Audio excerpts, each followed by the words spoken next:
ಬೇಕಾಗ್ತದೆ. ನಮ್ಮನ್ನ ಜವಾಬ್ದಾರಿ ಅದು. ಜನ ನಮಗೆ ಓಟ್ ಹಾಕಿದ್ದಾರೆ, ನಮ್ಮ ಏರಿಯಾ ಚೆನ್ನಾಗಿ ಇಟ್ಕೋ, ರೋಡ್ ಮಾಡು, ನೀರು ಕೊಡು, UGD ಮಾಡು, ಕರೆಂಟ್ ಕೊಡು, ನಮಗೆ ಡ್ರೈನೇಜ್ ಕೊಡು, ನಮಗೆ ನಮ್ಮ ಏರಿಯಾದಲ್ಲಿರುವಂಥ ಕಸವನ್ನು ಆಚೆ ಹಾಕಿ ಸ್ವಚ್ಛ ಮಾಡಬೇಕು ಅಂತ ನಾವು ಜಿಲ್ಲಾಧಿಕಾರಿಗಳಿಗೆ ಹೇಳಿದಾಗ ಅದಕ್ಕೊಂದು ಕಾನೂನನ್ನು ಇದು ಮಾಡಬೇಕು, ನಾವು ಅದೊಂದು ಟೀಮ್ ಮಾಡಬೇಕು ಅಂದಾಗ ಆ ಟೈಪಲ್ಲಿ ಅದನ್ನು ಇಂಪ್ಲಿಮೆಂಟ್ ಮಾಡಿ ಅದನ್ನು ಮಾಡ್ಕೊಂಡು ಬಂದಿದ್ದಾರೆ. ಅದಕ್ಕೂ ನಾನು ಧನ್ಯವಾದಗಳನ್ನು ತಿಳಿಸ್ತೀನಿ ಜಿಲ್ಲಾಧಿಕಾರಿಗಳಿಗೂ. ಆಮೇಲೆ ಕೋಲಾರ ಪೌರ ಕಾರ್ಮಿಕರ ಬಗ್ಗೆ ಹೇಳಿದ್ರೆ, ಆಮೇಲೆ ಇಲ್ಲಿ ಹೇಳ್ತಾ ಇದ್ರು ಅವ್ರ ಬಗ್ಗೆ ಒಂದು ಹೆಲ್ತ್ ಕ್ಯಾಂಪ್ ಮಾಡಬೇಕು ಅಂತ.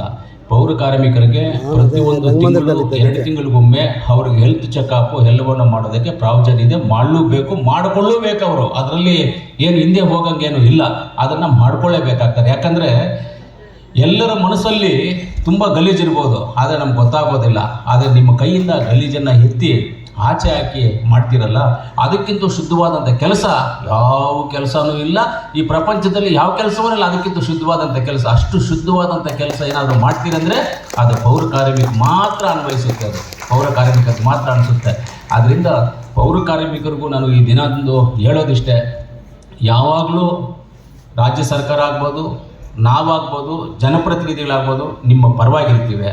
ಅದರಲ್ಲೂ ಮುಖ್ಯವಾಗಿ ಹೇಳ್ಬೇಕಂತ ಹೇಳಿದ್ರೆ, ಸಿದ್ದರಾಮಣ್ಣ ಅವರು ಮುಖ್ಯಮಂತ್ರಿ ಆದಮೇಲೆ ಪೌರ ಕಾರ್ಮಿಕರನ್ನು ಪರ್ಮನೆಂಟ್ ಮಾಡೋದು 2013ರಿಂದ 2018ವರೆಗೂ ಆಗ್ಬೋದು. ಆಗಲೇ ಸಿದ್ದರಾಮಣ್ಣ ಅವರೇ ಮಾಡಿದ್ದು ಪೌರ ಕಾರ್ಮಿಕರಿಗೆ ಟೆಂಪರವರಿ ಇರೋರನ್ನ ಪರ್ಮನೆಂಟ್ ಮಾಡಿದ್ದು, ಈಗಲೂ ಅವರೇ ಮಾಡಿದ್ದು. ಯಾಕಂದರೆ ಅವರಿಗೆ ಒಂದು ರೀತಿ ಒಳ್ಳೆಯ ಉದ್ದೇಶ ಇದೆ. ಪೌರ ಕಾರ್ಮಿಕರು ಅಂದರೆ ನಮ್ಮ ಜನ, ನಮ್ಮ ಮನೆ ಜನ, ನಮ್ಮ ಮಕ್ಕಳು, ನಮ್ಮ ಮನೆಯವರು, ನಮ್ಮ ಮಕ್ಕಳು ಅನ್ನೋ ಒಂದು ಉದ್ದೇಶ ಇಟ್ಕೊಂಡು ಇವತ್ತು ಪೌರ ಕಾರ್ಮಿಕರಿಗೆ ಪರ್ಮನೆಂಟು ಸರ್ಕಾರಿ ನೌಕರರು ಅಂತ ಕೆಲಸವನ್ನು ಮಾಡೋ ರೀತಿಯಲ್ಲಿ ಮಾಡಿಕೊಟ್ಟಿದ್ದಾರೆ. ಆದ್ದರಿಂದ ನಿಮ್ಮೆಲ್ಲರಿಗೂ ನಾವಿಷ್ಟೇ ನಿಮ್ಮ ಪರವಾಗಿರ್ತೀವಿ, ನಿಮ್ಮ ಜೊತೆಯಲ್ಲಿರ್ತೀವಿ, ನಿಮ್ಮ ಕೆಲಸಗಳಿಗೆ ಯಾವುದಿಲ್ಲ. ಇಷ್ಟಲ್ಲಿ ಹೇಳ್ಬೇಕಂದ್ರೆ ಪೌರ ಕಾರ್ಮಿಕರ ದಿನಾಚರಣೆ ಬರುವಾಗ ಇಲ್ಲಿರುವಂಥ ನಗರಸಭೆ ಸದಸ್ಯರು ನೀವೆಲ್ಲರೂ ತಿರ್ಗಾ ಈ ವೇದಿಕೆಗೆ ಬರಬೇಕು ಅಂತ ನನ್ನ ಆಸೆ. ನೀವೆಲ್ಲರೂ ಬನ್ನಿ ಅಂತ ಆಸೆ. ಆ ದೇವರಲ್ಲಿನೂ ಪ್ರಾರ್ಥನೆ ಮಾಡ್ತೀವಿ ನಾವೆಲ್ಲರೂ ಸೇರ್ಕೊಂಡು, ನೀವೆಲ್ಲರೂ ತಿರ್ಗಾ ಇರಬೇಕು ಈ ವೇದಿಕೆಗೆ ಅಂತ. ಖಂಡಿತವಾಗ್ಲೂ ಎಲ್ಲರೂ ಬನ್ನಿ, ಕೋಲಾರನ್ನು ಅಭಿವೃದ್ಧಿಪಡಿಸೋಣ. ಆಮೇಲೆ ಕೋಲಾರ ಟೌನು ಅಭಿವೃದ್ಧಿ ವಿಚಾರಕ್ಕೆ ಬಂದರೆ 100 ಜನ ನೀವು ಮಾತಾಡ್ಕೋಬೋದು. ಯಾರ್ಯಾರೋ ಏನೇನು ಮಾತಾಡ್ಕೊಳ್ತಾರೆ, ಎಲ್ಲೆಲ್ಲಿ ಮಾತಾಡ್ತಾರೆ ಅಂತ ನಮಗೆಲ್ಲ ಗೊತ್ತಿದೆ. ಯಾರು ಏನು ಮಾತಾಡಿದ್ರು ನಾವೆಲ್ಲ ಅದನ್ನು ಕೇರು ಮಾಡಲ್ಲ, ಏನು ಮಾಡಲ್ಲ. ನಮ್ಮ ಕೆಲಸ ಏನಿದೆ, ಜನ ಏನು ಜವಾಬ್ದಾರಿ ಕೊಟ್ಟಿದ್ದಾರೋ ಆ ಜವಾಬ್ದಾರಿ ಕೆಲಸವನ್ನು ಮಾಡ್ಕೊಂಡು ಹೋಗ್ತೀವಿ. ಇವಾಗ ಹೊಸದಾಗಿ ಒಂದು 2 ಸರ್ಕಲನ್ನು ಮಾಡ್ತಾಯಿದ್ದೀವಿ.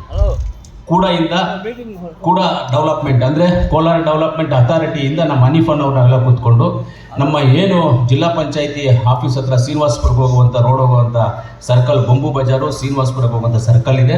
ಆ ಸರ್ಕಲನ್ನು ನವೀಕರಣ ಮಾಡಿ, ಆ ಸರ್ಕಲನ್ನು ಮಾಡಿ ಅದನ್ನು ಒಳ್ಳೆ ಸೆಂಟ್ರಲ್ಲಿ ಒಂದು ಫಾಂಟ್ ಮಾಡಿ ಒಳ್ಳೆ ಚೆನ್ನಾಗಿ ಮಾಡಬೇಕು ಅಂತ ಅದಕ್ಕೂ ದುಡ್ಡು ಹಾಕಿದ್ದೀವಿ. ಕೋಲಾರ ಡೆವಲಪ್ಮೆಂಟ್ ಅಥಾರಿಟಿಯಿಂದ ದುಡ್ಡು ಮಾಡಿದ್ದೀವಿ, ಅದಕ್ಕೆ ಹಾಕಿದ್ದೀವಿ. ಆಮೇಲೆ ಅದು ಬಿಟ್ಟ ಮೇಲೆ ನಮ್ಮ ಮಾಲೂರು ಬೆಂಗಳೂರು ಕಡೆಯಿಂದ ಬಂದು ಕೋಲಾರ್ಗೆ ಏನು ಎಂಟ್ರಿ ಆಗ್ತೀವಿ, ಮಾಲೂರು ಕಡೆಯಿಂದ APMCಯಿಂದ ಬಂದಾಗ ಕೋಲಾರ್ಗೆ ಏನು ಎಂಟ್ರಿ ಆಗ್ತೀವಿ, ಆ ಎಂಟ್ರಿ ಸರ್ಕಲ್ ಏನಿದೆ. ಹಾಗೆ ನಮ್ಮ ಸೈಯದ್ ಸಮೀವುಲ್ಲಾ ಅವರು, ಹಾಗೆ ಅಸ್ಲಂ ಪಾಷಾರವರು, ಸೌಭಾಗ್ಯ ಅವರು, ಹಿದಾಯತುಲ್ಲಾ ಅವರು, ಶಮಾತಾಜ್ ಅವರು, KV ಮಂಜುನಾಥ್ ಅವರು, ಅಂಜುನ್ ನಸೀಮ್ ಅವರು, ಗುಣಶೇಖರ್, ಭಾಗ್ಯಮ್ಮ ಅವರು, ಮುಜಾಹಿದನ್ ಅವರು, ಅಂಬರೀಷು, ಸೂರಿ, ಸೈಯದ್ ಅಫ್ಸರು, ನಗ್ಮಾ ಬಾನು, ಆಮೇಲೆ ನಜಿಯಾ ತಾಜ್ ಅವರು, ಮುಜೀನಾ ತಾಜ್ ಅವರು, ತಾಸಿನ್ ತಾಜ್ ಅವರು. ಅದೇ ಲೇಕಿನ್ but no one is ready to use this ಅಂತ. ಅದು ನಿಮ್ಗೆ ಪ್ರಪೋಸಲ್ಸ್ ಕೊಡ್ತೀನಿ. ಅದನ್ನು ಸುಮಾರು ಒಂದು 8-9 ಇದೆ. ಅದು ಯಾವುದು ಬೇಕೋ ನೀವು, ನಿಮಗೆ ಇಲ್ಲಿ ಕೋಲಾರ ಮುನ್ಸಿಪಾಲ್ಟಿಗೆ ಯಾವುದು ಬೇಕೋ ಅಂತ ನೋಡಿದ್ರೆ ಅದನ್ನು ಬೇಕಾದರೆ ನಾನು ಅಲ್ಲಿ ಕೇಂದ್ರ ಸರ್ಕಾರದಲ್ಲಿ ಮಾತಾಡಿ ಅದನ್ನು ಫಂಡ್ಸೋ ಇಲ್ಲಾಂದರೆ ಆ ಮಿಷನರೀಸ್ ಏನೇನು ಬೇಕೋ ಅದನ್ನೆಲ್ಲ ತೊಗೊಬಂದು ಕೊಡೋ ಜವಾಬ್ದಾರಿ ನಂದು. ಅದರಲ್ಲಿ ನಿಮ್ಮ ಪಾತ್ರನೂ ಇದೆ. ಯಾಕಂದರೆ ಆ ಸ್ಕೀಮಲ್ಲಿ ಏನಿದೆ ಅಂದರೆ ನೀವೇ ಒಂದು ಸಂಘ ಮಾಡ್ಕೋಬೇಕು. ಪೌರ ಕಾರ್ಮಿಕರೇ ಒಂದು ಸಂಘ ಮಾಡಿಕೊಂಡು ನಿಮಗೆ ಸುಮಾರು 60 to 70% ಲೋನ್ ಕೊಡ್ತಾರೆ. ಇನ್ನು ಮಿಕ್ಕಿದ್ದು ಮುನ್ಸಿಪಾಲ್ಟಿಯಿಂದ ಫಂಡ್ಸ್ ಹಾಕಿ ಮಿಷನರೀಸ್ ಕೊಡ್ತಾರೆ. ಅದು ನಿಮ್ಮ ಕೆಲಸ ಮಾಡೋಕ್ಕೆ ನಿಮಗೆ ಈಸಿ ಆಗುತ್ತೆ. ಆ ಜವಾಬ್ದಾರಿ ನೀವು ತೊಗೋಬೇಕಾಗುತ್ತೆ. ಸರ್ಕಾರ ಮಾಡಬೇಕು ಅಂತಲ್ಲ, ಒಂದು ಹೆಜ್ಜೆ ನೀವು ಮುಂದೆ ಬರಬೇಕು. ನೀವು ಮುಂದೆ ಬಂದು ಕೆಲಸ ಮಾಡೋಕ್ಕೆ ರೆಡಿಯಾಗಿದ್ದೀವಿ, ನಾವು ಸಿದ್ಧವಾಗಿದ್ದೀವಿ, ನಾವು ಜವಾಬ್ದಾರಿ ತೊಗೊಳ್ತೀವಿ ಅಂದರೆ ಈ ಕೇಂದ್ರ ಸರ್ಕಾರದಿಂದ ಮತ್ತು ರಾಜ್ಯ ಸರ್ಕಾರದಿಂದ ಏನೇನು ಬರುತ್ತೋ ಸವಲತ್ತುಗಳು ಅದು ಕೊಡೋಕ್ಕೆ ನಮಗೆ ಈಸಿ ಆಗುತ್ತೆ. ಯಾಕೆಂದರೆ ಅದೊಂದು ತಲೆನೋವು ಬಂತು ನನಗೆ.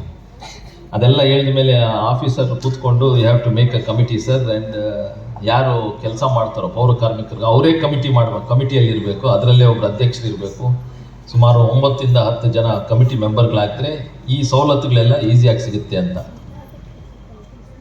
ಅದಕ್ಕೆ ಆ ನಿಟ್ಟಿನಲ್ಲಿ ನಿಮಗೆ ಅದನ್ನು ಏನು ಇದಿದೆಯೋ ಸವಲತ್ತುಗಳಿದೆಯೋ ಕಮಿಷನರ್ ಸಾಹೇಬರಿಗೆ ಮತ್ತು ಅಧ್ಯಕ್ಷರಿಗೆಲ್ಲ ಹೇಳ್ತೀನಿ. ಅದನ್ನು ಉಪಯೋಗಿಸ್ಕೊಳ್ಳೋ ಜವಾಬ್ದಾರಿ ನಿಮ್ಮದಾಗುತ್ತೆ. ಇದು ಬಿಟ್ಟು ಇನ್ನು ಇಲ್ಲಿ ಇದೇ ಬರೆದಿದ್ದಾರೆ, ಈ ನಗರವನ್ನು ಸ್ವಚ್ಛವಾಗಿಡು, ಎಲ್ಲರ ಆರೋಗ್ಯವನ್ನು ಕಾಪಾಡು, ಪರಿಸರವನ್ನು ಸ್ವಚ್ಛವಾಗಿಡುವರು ಅಂತ. ನೀವಿಲ್ಲ ಅಂದರೆ ಇದು ಸಿಟೀಸ್ ಸ್ವಚ್ಛವಾಗಿರಲ್ಲ, ರೋಗಗಳು ಬರುತ್ತೆ, ಎಲ್ಲ ಹಾಸ್ಪಿಟ್ಲಿಗೆ ಸೇರಬೇಕಾಗುತ್ತೆ. ಅಂತಹ ನಿಟ್ಟಿನಲ್ಲಿ ಈ ಪರಿಸ್ಥಿತಿ ಇದೆ. ಬಟ್ ಅದೆಲ್ಲ ನೀವು ಸ್ವಚ್ಛ ಮಾಡಿ, ನೀವು ಜವಾಬ್ದಾರಿ ನಿಮ್ಮ ಮೇಲೆ ಹಾಕ್ಕೊಂಡು ನಮ್ಮನ್ನು ಆರೋಗ್ಯವಾಗಿ ಇಟ್ಟಿದ್ದೀರ. ಆದರೆ 2-3 ದಿನ ಹಿಂದೆ ಯಾರೋ 1-2-3 ಕೌನ್ಸಿಲರ್ ಮಾತಾಡ್ತಾರೆ, ಅವಾಗ ಈ ಇನ್ವಿಟೇಷನ್ ಬಂದಾಗ ಹೇಳಿದೆ, ಆರೋಗ್ಯ ಹೆಂಗಿದೆ ಪೌರ ಕಾರ್ಮಿಕರದು ಅಂತ ಹೇಳಿದ್ರು. ಹಣ 45-50 ವರ್ಷ ಅದಾದಮೇಲೆ ಪಾಪ ಅವ್ರು ಕೆಲಸ ಮಾಡೋಕ್ಕಾಗಲ್ಲ, ಎಲ್ಲ ರೋಗಗಳು ಅವ್ರಿಗೆ ಇರುತ್ತೆ ಅಂತ ಹೇಳಿದ್ರು. ಎಲ್ಲೋ ಒಂದು ಕಡೆ ಆರೋಗ್ಯ ನಿಮ್ಮದು ಕಾಪಾಡೋ ಜವಾಬ್ದಾರಿ ನಮ್ಮದಾಗಿರುತ್ತೆ.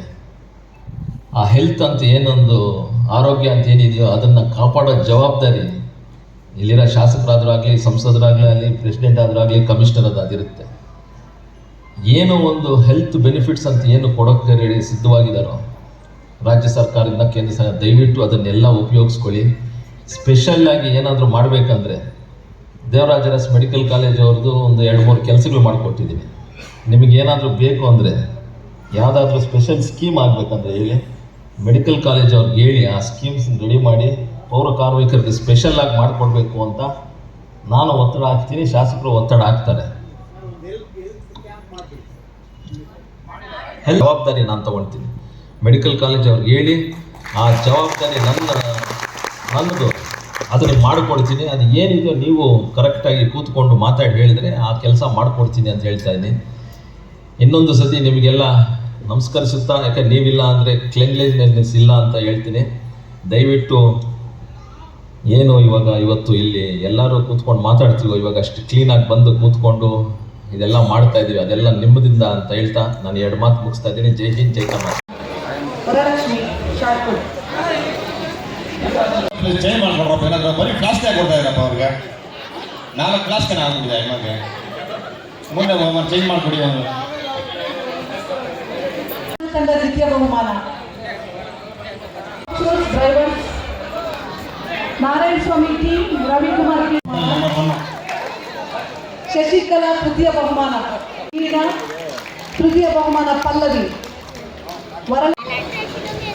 ರೂಪಾ ತೃತೀಯ ಬಹುಮಾನ, ರೋಶನಿ ಫಾತಿಮಾ ದ್ವಿತೀಯ ಬಹುಮಾನ, ಹರ್ಷ ಪ್ರಥಮ ಬಹುಮಾನ, ಆನಂದ್ ತೃತೀಯ ಬಹುಮಾನ.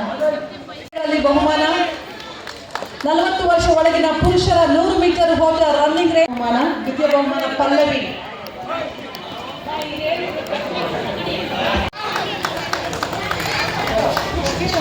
ಶಶಿಕಲಾ, ಓಕೆ. ಮಹಿಳೆಯರ ಮ್ಯೂಸಿಕಲ್ ಚೇರ್ ಶಿಲ್ಪಾ BS ಪ್ರಥಮ ಬಹುಮಾನ, ರೋಶನಿ ಫಾತಿಮಾ ದ್ವಿತೀಯ ಬಹುಮಾನ. ಮಲಬಾರಿಂದ ನಮ್ಮೆಲ್ಲ ಹೆಣ್ಮಕ್ಳು ಲಕ್ಕಿ ಡಿಪ್ಪನಲ್ಲಿ ಯಾರು ಆಯ್ಕೆಯಾಗಿರ್ತಾರೋ ಅದನ್ನ ಆನಂದ್. 40 ವರ್ಷ ಮೇಲ್ಪಟ್ಟ ಪುರುಷರ discus throw Mohan KV first prize, Mohan KV ಪ್ರಥಮ ಬಹುಮಾನ.